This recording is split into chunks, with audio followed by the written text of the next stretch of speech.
अगले श्लोक में सद्भिरेव सह आसीत् सद्भिः कुर्वीत संगतिम सद्भिः विवादम मैत्रीम च न असद्भिः किंचित आचरेत्। सद्भिः, यहाँ पे इस श्लोक में मित्रता, दोस्ती का महत्व बताया गया है कि सद्भिरेव सह आसीत्, अच्छे लोगों के साथ ही रहना चाहिए।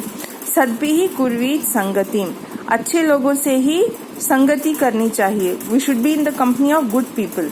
सद्भिः विवादम मैत्रीम च, अच्छे लोगों के साथ ही विवाद यानी कोई भी आर्ग्यूमेंट हो, वर्बल डिस्कशन हो, मैत्रीम च और मित्रता भी करनी चाहिए। न असद्भिः किंचित आचरेत्, बुरे लोगों के साथ कुछ भी नहीं करना चाहिए। मतलब इसमें यह बताया गया है कि अच्छी मित्रता कैसे हो, किन किन के साथ हमें रहना चाहिए। देखो, अब आपकी ये स्टेज है लाइफ में जब आपके लिए दोस्त बहुत जरूरी हैं। अब आप दोस्त कैसे चुने? जिनका स्वभाव अच्छा हो, जो आपको सही रास्ता दिखाते हो। तो हमेशा वो लोग आपको बताएंगे भाई झूठ नहीं बोलना चाहिए, अपना डिसिप्लिन मेंटेन करो, नोटबुक कंप्लीट करो, टाइम ध्यान लगा के पढ़ो। फिर कुछ सालों में ना, जैसे छोटी क्लासेस में तो बच्चे समझते हैं इस बात को, जैसे जैसे बड़े होते हैं बहुत दोस्त आपको बोलते हैं चल छोड़ यार, पढ़ाई मत कर, छोड़, क्या करना।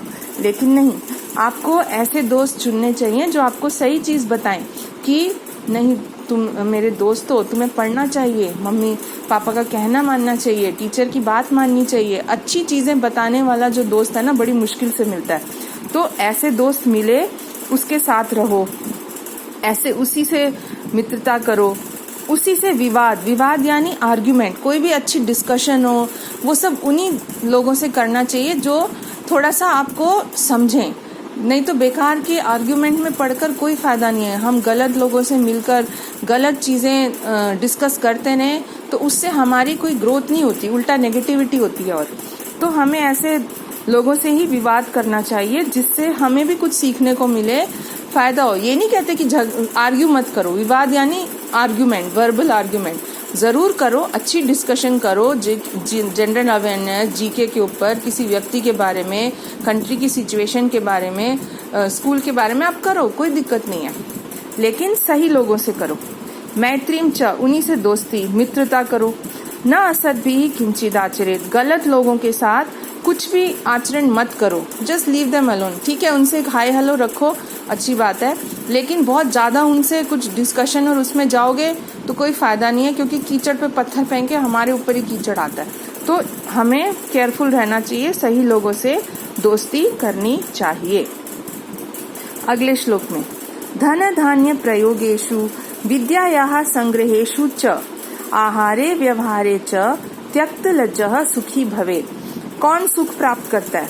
धन धान्य प्रयोगेषु, जो व्यक्ति धन कमाने में, धान्य प्रयोगेषु भोजन अनाज के प्रयोग में, विद्यायाः संग्रहेषु च और विद्या को प्राप्त करने में, आहार और व्यवहार में, मतलब भोजन और अपने व्यवहार में लज्जा नहीं करता, लज्जा को, शर्म को छोड़ देता है, वही सुखी होता है। यानी इसमें भी यही चीज को दोबारा बताया गया है कि सही चीज को यूज करने में, प्रयोग करने में हमें कभी भी कोई शर्म नहीं करनी चाहिए। We should not hesitate to grasp good things. What all? धन कमाना, धन कमाने के लिए सही रास्ता पकड़ो, उसमें कभी भी सोचो मत, लज्जा शर्म मत करो, आलस मत करो, कूद पड़ो। धान्य प्रयोगेषु, भोजन, धान अनाज के प्रयोग में, ठीक है, अनाज का सही तरह से प्रयोग करने में हमें शर्म नहीं करनी चाहिए। विद्या को प्राप्त करने में, अलग अलग कहीं से भी विद्या प्राप्त हो, ढूंढो ऐसे सोर्सेज टू गेट नॉलेज। आहारे, आहार करने में, भोजन करने में, सही तरह के भोजन करने में, पौष्टिक भोजन करने में कोई शर्म नहीं करनी चाहिए। तो ये नहीं आप कह सकते कि मैं तो फास्ट फूड करने में कोई शर्म नहीं करता। अरे फास्ट फूड से थोड़ी ना कुछ हो जाता है, उससे कोई हेल्थ थोड़ी आपकी बेनिफिट होती है। अच्छा खाना खाने में शर्म मत करो। व्यवहारे च, और अपने स्वभाव में एक आपको कॉन्फिडेंस रखना चाहिए। कोई अच्छे तरह से बिहेव करने में ना बड़े लोग शर्माते हैं, अरे तू तो बड़ा अच्छा बिहेव कर रहा है। अच्छा बिहेव करने में कैसी शर्म? कभी भी मत करो शर्म, तभी मनुष्य सुखी हो सकता है। ठीक है, अब क्षमा वशी कृति लोके क्षमया किम न साध्यते शांति खड्गः करे यस्य किम करिष्यति दुर्जनः। इसमें यह बताया गया क्षमा करना। क्षमा करने का अर्थ है टॉलरेंस, दूसरे को माफ करने की शक्ति, उसको बोलते हैं क्षमा करना। उसका इम्पोर्टेंस बताया गया।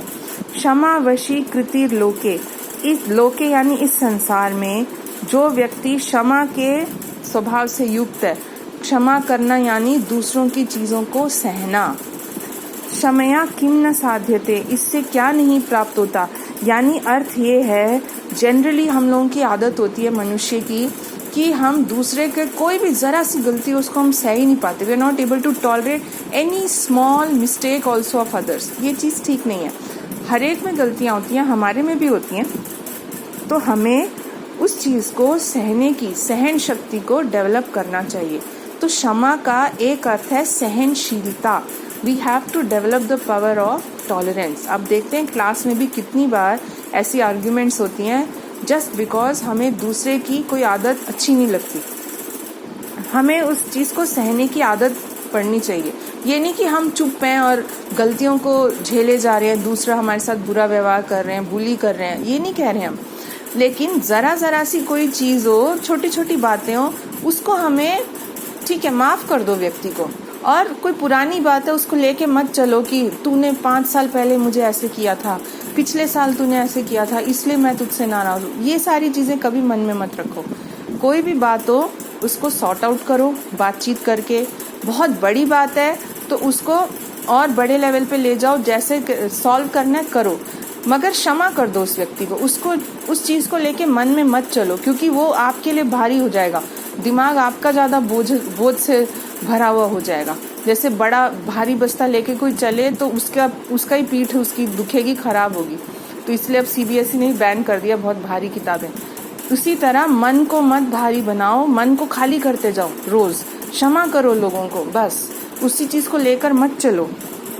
शांति खड्गः करे यस्य, जिसके हाथ में शांत, कर यानी कि हाथ, कराग्रे वसते लक्ष्मी पड़ा ना, कर यानी कि हाथ, जिसके हाथ में शांति रूपी तलवार हो, जिसके हाथ में शांति का अस्त्र हो, किम करिष्यति दुर्जनः, उसको दुष्ट व्यक्ति क्या कर सकता है। आप सोचो, जो शांति की तलवार लेके चलता है उसको कोई कुछ नहीं कर सकता। एक कहानी है महात्मा बुद्ध की, कहते हैं कि वो ना जा रहे थे गांव से, तो वहाँ रास्ते में एक व्यक्ति आया और आकर उनको खूब गालियाँ देने लगा, उन पर थूकने लगा।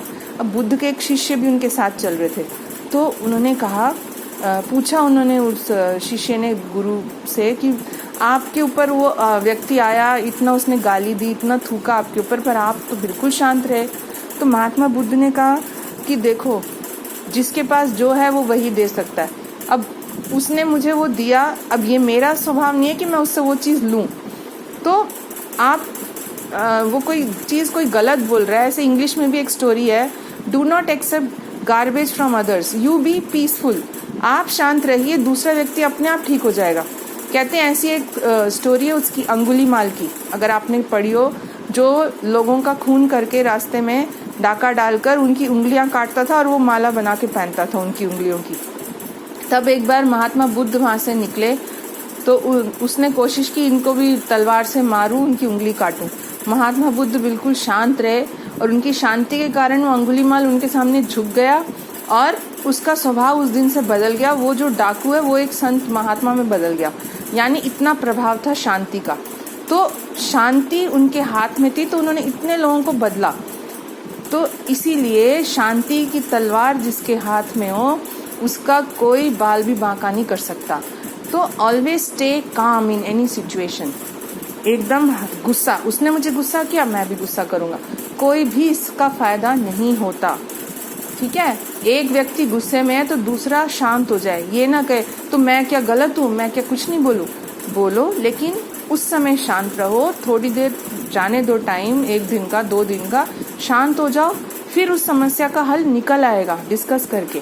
तो जिसके हाथ में शांति की तलवार हो, दुष्ट व्यक्ति उसका कुछ भी नहीं कर सकते।